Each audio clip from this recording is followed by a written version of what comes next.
Jim, you want to start us off? Let's talk about the 3-0-1 start, and you know you love the stats I throw at you. The four straight shutouts for the first time to start a season since 1990, and what that means to the team going forward. Yeah, it's been a good start. I think our players have kind of stuck to the task a little bit. None of these games are easy. Not conceding goals is difficult. Really proud of the group's kind of diligent kind of attack on defending. It's something that we wanted to be better than what we have been over the last couple of seasons. Not that we were terrible, but I think it was something that the guys take pride in, and really happy with how they've approached that side of the game. Winning the last two games, Princeton was very challenging. There were moments where they were on top of us. Oren made a couple of great saves in that game, we need him to do that. And then I thought against Mount St. Mary's, we started off poorly. First 15 minutes, just kind of our first Friday, Monday kind of quick turnaround. I thought we struggled in the beginning, but then really settled into the game. And then I think our guys were disappointed late in the game not to maybe catch another goal or two. But overall, happy with the start of the season. But as we know, it's just the beginning, and the games come quick and thick and fast. So we're just trying to recover and get ready for Lehigh on Friday. Start off with some questions. We'll go to Dom Savino, Big Ten Plus. Hey Jim, let's talk about Oren Asher, and I want you to describe for me his development over the 3 seasons, because he came in and he was always a competent goalkeeper, but the numbers this year obviously are outstanding. Where have you seen him get better over the 3 seasons? I think just maturity as a young man, as a leader on our team, as a good teammate, as someone who maybe is a little easier on himself. Since the day he stepped on campus, literally the day he stepped on campus, we knew he was going to be a guy that trains extremely hard, really never takes a moment off in training, super competitive. But I think there were times maybe a little tough on himself, getting over a mistake, being able to make players around him better, I think is a huge step for him over the last year and a half. I think he realizes he needs to make guys around him feel not only that he can make saves, because he certainly can do that. He's done that since day one, but also make them better defenders, get into better positions, fight through tough moments when teams are on top of us, because that's just the way it goes, getting us organized on set pieces. All those things he's really greatly improved, and it's been a huge asset for our group. Go to Glenn Crooks, Big Ten Plus. What's happening, Jim? Hey, Glenn. So among these 4 matches, which one of them do you look back on, you and your staff, as the one you were happiest with, and why? Yeah, that's a good question. I think though we didn't play well all the time, I think when we played Princeton, it was our only road game, playing on turf. We hadn't played on turf all preseason or all season, against a good team with some individually very good players, also collectively, but they also have some very good individual players. You're winning 1-0 on the road. There was a good crowd there, loud. I thought our guys kind of stood up to that pressure. We needed guys to make plays, as Dom mentioned. We need guys to make big plays, like our goalkeeper made one unbelievable save. But if we want to be good, we need those guys to make plays, right? That's what good guys do. But I think just the strength of personality, we brought some guys off the bench that helped us in that game, made us better when they came off the bench. So I think that game maybe stands out as something we had to grind through some tougher moments. But I think all of the games have tough times in them, but I think that one maybe stands out the most in that we had to really just kind of buckle down and defend and compete, and wasn't always the prettiest, and we want to play nice, attractive soccer, but when there's 7 or 8 minutes to go on the road and you're winning 1-0, we've got to find a way to win those games, and so that was a good moment for our group. Next question from Chris Taconis, the Daily Targum. Coach, I was just curious to get your thoughts on, 4 games into the season, you're through, a couple weeks, a couple non-conference games, a good part of the non-conference slate. I guess what's something that maybe you learned about your team through watching them play these last 4 games that maybe you weren't sure about or didn't know beforehand? Yeah, I think, we were happy with the kind of depth of the group when you get into preseason. I think we always knew we were going to be deeper than we were in the last couple of years. But until they actually get on campus and they're competing and playing against each other, you're never sure exactly how, especially freshmen, how they're going to adjust to getting here. We know they're good players, but how they adjust to the new team, the new environment. And it's not just the obvious ones of Joey and Maddie and Nico that are freshmen, but even some of the guys maybe you guys haven't seen that haven't had a chance to play yet, but have adjusted really well. Someone like Aiden, Flynn, Keating, guys that maybe have come in and we weren't sure exactly how quickly they'd be adjusting because they either came from far away or from just a different environment. I've been really happy with how all of our players have kind of managed to adjust to the college life pretty quickly, and especially the competitiveness of training. We played on Monday, we had off day Tuesday. Today we're training, and it's challenging for some of the guys to turn it around mentally, and I'm really happy with that part of the group. And you really only learn about that when you're in the season and you really get moving in games, but also in days after games and 2 days after a game, and you're back training and guys are tired and maybe they didn't get the fun of playing in that match, but we expect them to come here and train hard and make themselves better and their teammates better. So I've been really happy with that amongst the entire group.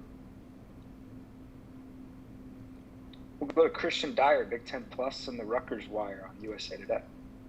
Hey, Coach, appreciate the time. Hope everyone can hear me okay. All set, yep. Wanted to ask you about Chris and Tom playing as your outside back.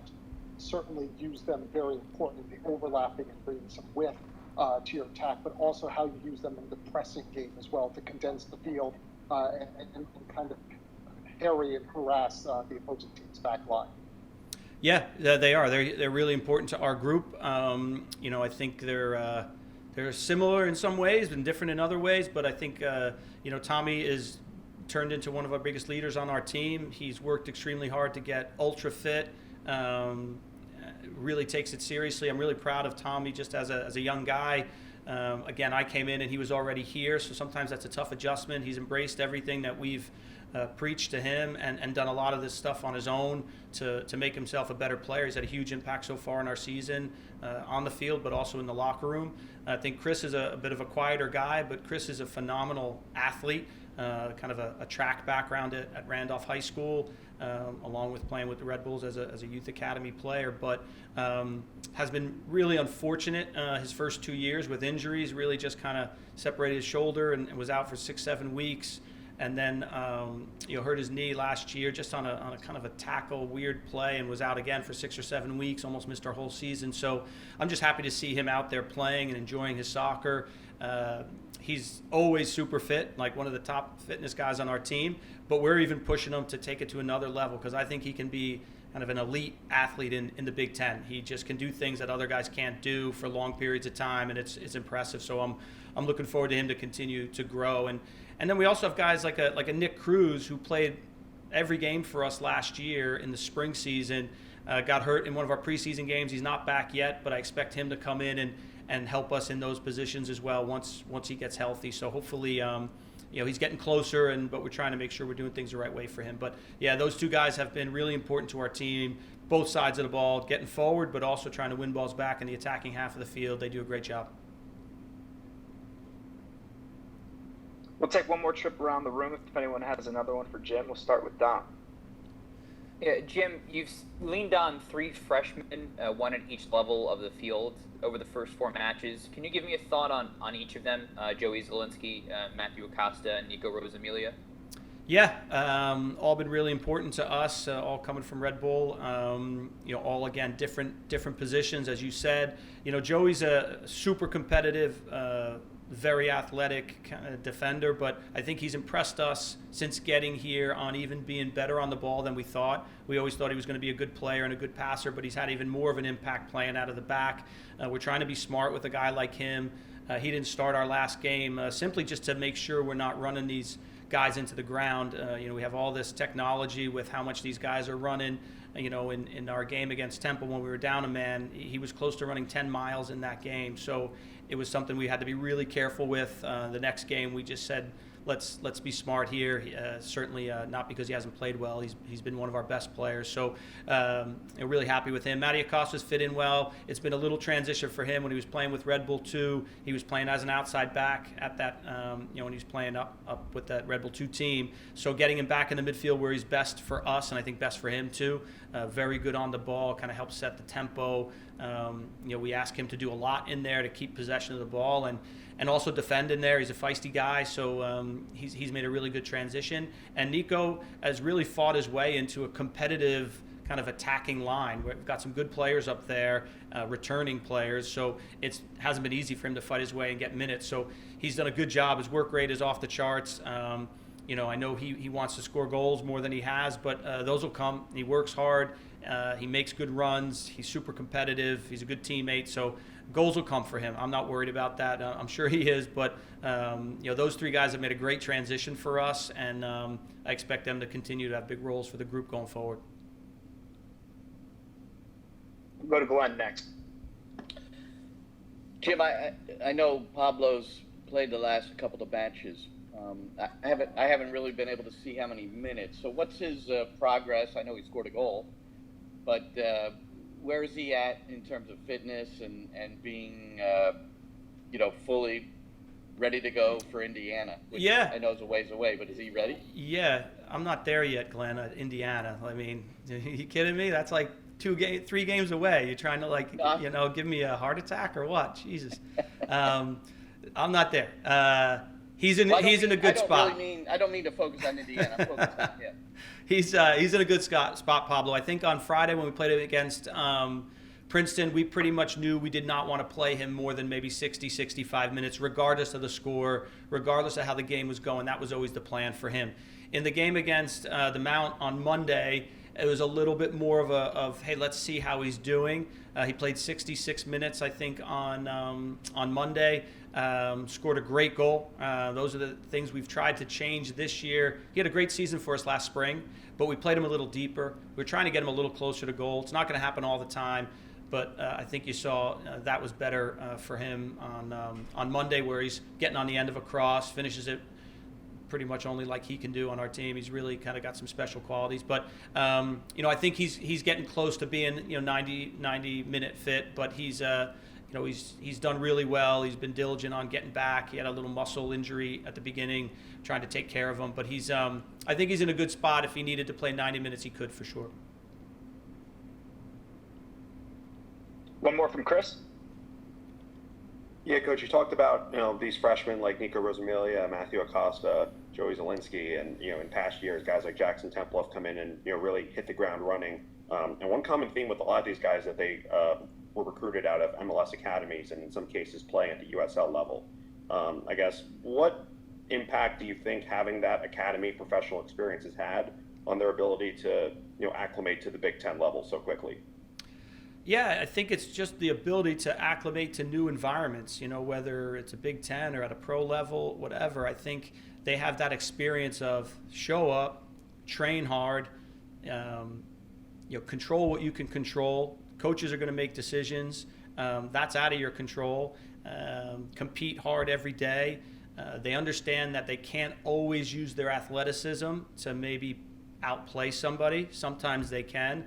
But even somebody like Joey Zielinski, who's at the top of the charts in terms of athleticism, he's learned some lessons at Red Bull 2 that you can't just rely on that, right? You got to get your positioning right. You have to make good decisions, and I think those things are priceless for some of these young players. I think as we've always said, we're trying to recruit the best kids in our area, and a lot of those guys are at Red Bull. Some are at Philly Union. Some are at other clubs, big and small. We're trying to recruit the best players with the best mentality. But I think those guys there, that experience is something that can't be really kind of forgotten. I think that allows them to come here, and it's not as big a deal. Also, I think one thing that oftentimes kids struggle with is they don't play against guys that are older than them often. They play in these age groups.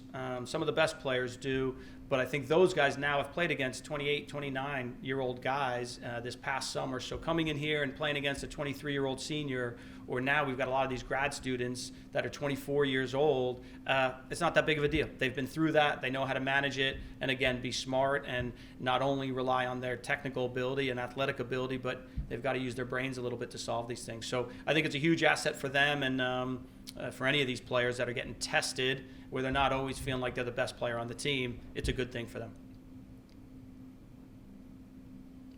Christian, you want to take us home with one more? All right, I'll do my best. We talked a lot about Vincent Gordon and one-on-ones and the duels that he won on Monday night against the Mount. What does he bring in terms of distribution, stepping up, sometimes hitting across, but kind of being able to maintain the possession and maybe calm things down along the back line? Yeah, I think Vince is an interesting guy. He has he's a quiet guy, but he has a ton of confidence. He's a big, strong, technical guy. We've played him a lot deeper this year, which I think for him has been made it a little easier on him in terms of physically getting around the field. It's not easy. He's 6'3" and 195 pounds, getting bounced around, playing 90 minutes, running 7 or 8 miles in a game. It's not easy. So I think where he's playing now allows him to maybe have an influence on the game in other ways. As you said, his long-range passing is excellent. His heading is excellent. He's a smart guy, a really bright guy, so he reads the game really well. So I think he's somebody who makes, again, I harp on this a lot with players, like, do you make guys around you better? And he's a guy that makes guys around him better. He makes the game easier for maybe someone like Matty Acosta because he's playing behind him and he gives him a little bit of information or just covers him, or a Joey Zielinski or a Hugo Legwenick or Cole Sotak or Tommy, or he makes the game better for those guys, makes them better players. So I couldn't be happier with Vince. He's still learning the position, and every game we play, he gets better and better. But he's been, really, really good pretty much in every game that we've played this season. So I expect him to keep that going. We need him to be a good player, and any of these programs in any sport, you need your top players making plays. So he's done that countless times for us this year, especially on the defensive end.